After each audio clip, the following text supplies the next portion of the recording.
অনেক সময় একটা বর্গের ভেতরে বৃত্ত থাকতে পারে এইভাবে টাইট ফিট করে। এইভাবে যদি থাকে খুব সহজে আমরা বর্গ আর বৃত্তের মধ্যে একটা সম্পর্ক তৈরি করতে পারি। দেখো তো সম্পর্কটা কেমন। এই যে বৃত্তটা দেখছো না, এতদূর পর্যন্ত হলো গিয়ে বৃত্তের ব্যাসার্ধ, আর এতদূর পর্যন্ত পুরোটাকে যদি বর্ধিত করি পুরোটা মিলে কি হচ্ছে বৃত্তের ব্যাস অর্থাৎ 2r। খেয়াল করো তো, এই যে 2r এইটা সমান কি বর্গের বাহু না? এক্স্যাক্টলি। যখন কিনা তোমার বর্গের ভেতর বৃত্ত থাকবে তুমি সাথে সাথে বলতে পারবা যে বৃত্তের ব্যাস এটাই সমান হলো গিয়ে বর্গের বাহু। বর্গের বাহু, বৃত্তের ব্যাস সমান যদি বর্গের বাহু হয় তাহলে তুমি এখান থেকে অনেকগুলো সুন্দর সুন্দর রিলেশন বের করতে পারবা। দেখো এইখানেই বৃত্তের পরিধি দেয়া আছে 220 মিটার, ফাঁকা জায়গার ক্ষেত্রফল কত? এরকমই ধরো এই যে এই বৃত্তটার কথাই বলা আছে, তার চারপাশ দিয়ে একটা বর্গ আছে, এই জায়গায় কি কিছু ফাঁকা জায়গা আছে না? এই ফাঁকা জায়গাটার ক্ষেত্রফল কত তাই জানতে চেয়েছে। এই ফাঁকা জায়গার ক্ষেত্রফল হলো গিয়ে পুরো বর্গের ক্ষেত্রফল থেকে শুধু বৃত্তের ক্ষেত্রফল যদি বাদ দেই যা থাকে সেটাই হলো গিয়ে ফাঁকা জায়গার ক্ষেত্রফল। এখন পরিধি দেয়া আছে, এখান থেকে বৃত্তের ব্যাসার্ধ বের করা যায়, বা 2πr সমান 220 মিটার। আচ্ছা, বা r সমান বলা যায় 220 ডিভাইড বাই 2π মিটার, কাটাকাটি করলে 110 ডিভাইড বাই পাই মিটার। এটাই হলো গিয়ে বৃত্তের ব্যাসার্ধ। আমার তো আসলে বৃত্তের ব্যাসার্ধের চাইতে বেশি জরুরি যেটা, সেটা হলো গিয়ে বৃত্তের ব্যাস। তবে তার আগে বৃত্তের ক্ষেত্রফল নির্ণয়ের জন্য বৃত্তের ব্যাসার্ধটা লাগে। বৃত্তের ক্ষেত্রফল কত?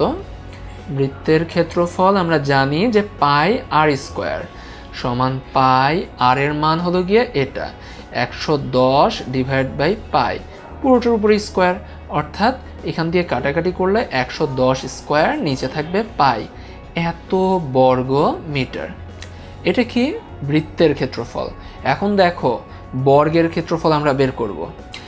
2r যেটা কিনা 2r এটা সমান হবে 110 into 2 divide by pi. 2r বলতে বোঝাচ্ছে বৃত্তের ব্যাস অর্থাৎ বর্গের বাহু সমান বর্গের বাহু। বর্গের বাহু সমান 220 ডিভাইড বাই পাই। আচ্ছা, তাহলে বর্গের ক্ষেত্রফল কত? আমরা সবাই জানি বর্গের ক্ষেত্রফল সমান বাহু স্কোয়ার। আমরা বাহু বের করে ফেলেছি, তাহলে বাহু স্কোয়ার 220 ডিভাইড বাই পাই, এটার স্কোয়ার বের হয়ে গেল। নাইস। এখন আমার প্রশ্ন হলো গিয়ে মাঝখানের ফাঁকা জায়গাটা কত, এটার ক্ষেত্রফল বের করা লাগবে। পুরো বর্গের ক্ষেত্রফল থেকে বৃত্তের ক্ষেত্রফল বাদ দিলেই মাঝখানের ফাঁকা স্থানটা বের হয়ে যাচ্ছে।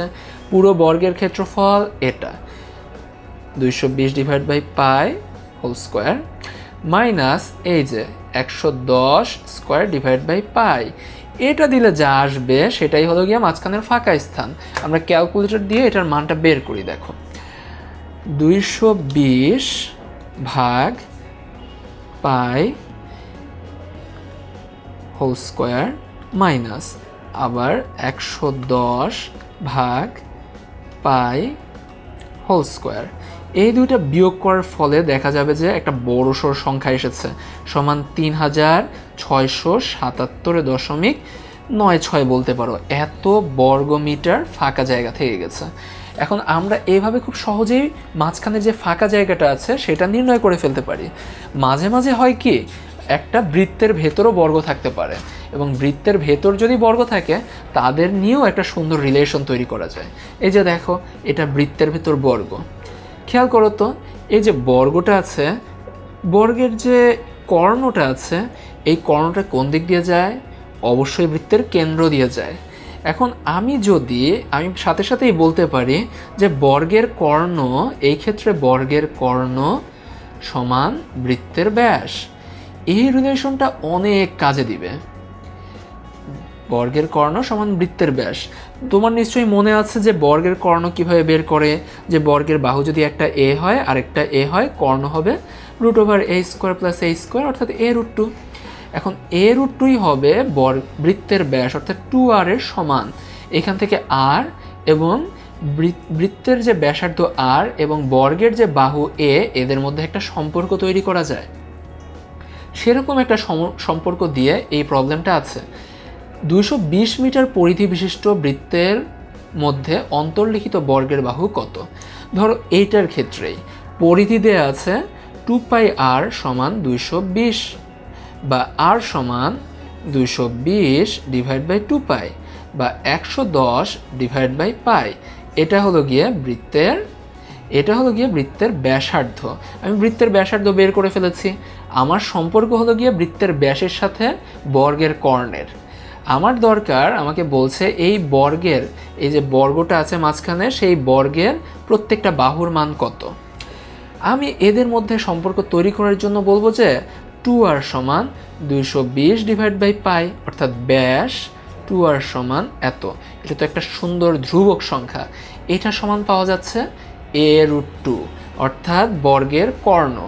এইখান থেকে কি a এর মানটা বের করে ফেলা যায় না? সেটাই তো বর্গের বাহু এবং সেটার মানই জানতে চাওয়া হয়েছে।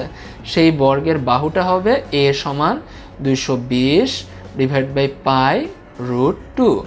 আমরা ক্যালকুলেট করি যদি, এখানে দেখা যাবে 220 ভাগ পাই ভাগ √2 ইকুয়াল টু দেখা যাবে 49.52 মিটার। এটাই হবে বর্গের বাহু।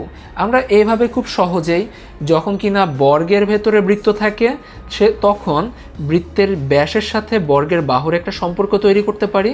যখন কিনা বৃত্তের ভেতর বর্গ থাকে তখন বৃত্তের যে ব্যাস আছে সেই ব্যাসের সাথে বর্গের কর্ণের একটা সম্পর্ক তৈরি করতে পারি। এই সম্পর্ক তৈরি করে যে কোনো সমস্যা সলভ করে ফেলা যায়।